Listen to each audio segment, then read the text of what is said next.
बच्चों, एक बार फिर मैं आप लोगों का इंग्लिश क्लासेस आरंभ कर रहा हूं, जिसमें आज का topic related to guide written by dear friends. इसको मैं बताऊं उसके पहले कुछ शार्ट संक्षिप्त नोट या टिप्पणी इस चैप्टर के बारे में कि लेंचो एक परिश्रमी किसान था। उसका घर एकांत वैली में था, घाटी में था, जो एक छोटी पहाड़ी पे स्थित था। और उसके फसल जो थे परिपक्व थे, फसल अच्छी पैदावार देने को वादा कर रहे थे। अचानक से लेंचो के मन में एक भावना आई। जब उत्तरी पूर्वी छोर पर उसने बादलों का एक जत्था आते हुए देखा तो उसने अपने पत्नी से कहा, भविष्यवाणी की आदमी प्रिय, आज हमें कुछ बारिश की बूंदें मिलने वाली है, पानी हमें प्राप्त होने वाली है। तो उस समय उसकी पत्नी उसकी भोजन तैयार कर दी गई कि जैसी ईश्वर की जैसी इच्छा। भोजन के दौरान जब लेंचो अपने बच्चों के साथ भोजन कर रहा था, तब तक अचानक बारिश की जोर से बड़ी बड़ी बूंदें गिरनी शुरू हो गई। यह देखते ही वह बाहर निकला, लेकिन वह जब बाहर निकला और वापस आया तो उसने कहा कि ये बारिश की बड़ी बड़ी बूंदें नहीं, बल्कि यह बड़े बड़े सिक्के गिर रहे हैं। जो बड़े सिक्के हैं वह 10 के बराबर हैं, 10 के सिक्के के बराबर हैं, और जो छोटे सिक्के हैं वह 5 के सिक्के के बराबर हैं। यह लगातार गिरता। उसके मन में आया कि हो सकता है कुछ देर बाद थम जाएगा, लेकिन की बारिश अचानक जोर की हवाएं आई और वह बड़े बड़े हेल स्टोन गिरने शुरू हो गए, पत्थर बर्फबारी शुरू हो गई और घाटी में पूरा का पूरा फसल क्या हो गया, नष्ट हो गया। ऐसे में लेंचो जब बारिश थमा तो वह अपने खेतों में गया और निराश होकर देखा, कहा यहाँ तो किसी वृक्ष पर पत्ते तक शेष नहीं है, हमारा सारा का सारा फसल क्या हो गया, नष्ट हो गया। और उसके बाद वह कहा कि यहाँ कोई है भी नहीं जो हमारी मदद कर सके।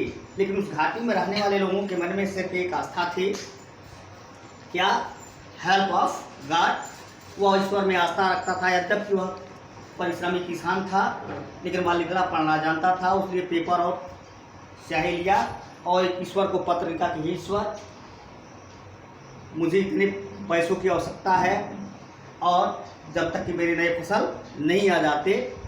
और इस तरह से उसने भगवान को पत्र लिखा और उसको ले जाकर पत्र पेटिका में डाल दिया। पत्र पेटिका में डालने के बाद पत्र पेटिका को जाकर के पोस्टमैन खोला। जब उसने एड्रेस देखा तो हंस पड़ा। शायद उसके जीवन काल में नौकरी के पीरियड में कभी ऐसा उसको पत्र नहीं मिला था। वह पत्र ले जाकर के पोस्ट मास्टर को यानी डाकपाल को दिखाया और डाकपाल ने जब उस पत्र को देखा तो हमें मुस्कुराया, लेकिन वह बहुत ही गंभीर व्यक्ति का इंसान था। वह रुक गया, पत्र को पढ़ा और उसका सलूशन उसे मिल गया। उसके लिए उसने अपने एम्प्लॉइयों को बुलाया, उससे कुछ चंदा एकत्रित करने को कहा। इस तरह से कुल क्या है, वह उसने यह मन में बना लिया कि हमें जिस व्यक्ति की आस्था ईश्वर में इतनी है, उस व्यक्ति पर मेरी आस्था है और मैं उसको क्या करूँगा, उसकी मदद करनी चाहिए। इसलिए वह चंदा अपने एम्प्लॉइयों को बुलाकर चंदा एकत्रित किया। उस तरह से कुल मिला करके लगभग 50 से ऊपर यानी हाफ पेसोस से something more than half pesos, माने ज़्यादा, आधा से कुछ ज़्यादा, यानी कुल मिलकर के क्या उसने 70 पेसोस इकट्ठा किया और उसको एक लिफाफे में बंद किया। अगले दिन जब लेंचो पहुंचा, अगले रविवार के दिन, तो देखा, पूछा कि उसके नाम से कोई पत्र है, तो खुद डाकिया ने क्या, पोस्टमैन ने क्या किया, उसको वह लिफाफा पकड़ाया। लेकिन उसको देख करके लेंचो थोड़ा सा भी आश्चर्यचकित, सरप्राइज नहीं हुआ। पत्र खोला, उस लिफाफे को खोला और खोलने के बाद वह देखा उसमें जितना वह लिखा था उतना नहीं बल्कि उससे कम था। फिर उसने पब्लिक राइटिंग टेबल पर गया और क्या किया, पेपर और इंक लिया और पत्र लिखना शुरू किया। उस समय उसकी भौहें चढ़ी हुई तो उसने लिखा, हे ईश्वर, इस बार अगर मुझे पैसा भेजना है, जो मुझे आपके द्वारा भेजा गया, केवल मुझे 70 पेसोस ही मिले और जो शेष धन है उसकी मुझे नियतांत आवश्यकता है, जब तक मेरे खेतों में मेरी नई फसल नहीं आ जाते। और अंत में पत्र लिख करके जब छोड़ा तो लिखा इस बार जो पैसा भेजिएगा वह सीधे मेरे पास भेजिएगा, क्योंकि डाक के कर्मचारी चोर और उचक्के हैं। तो ये बेटा आपका जो है क्या संक्षिप्त सारांश रहा इस चैप्टर का। अब आते हैं मेन टॉपिक पे जहाँ से मैं मुझे पढ़ाना है।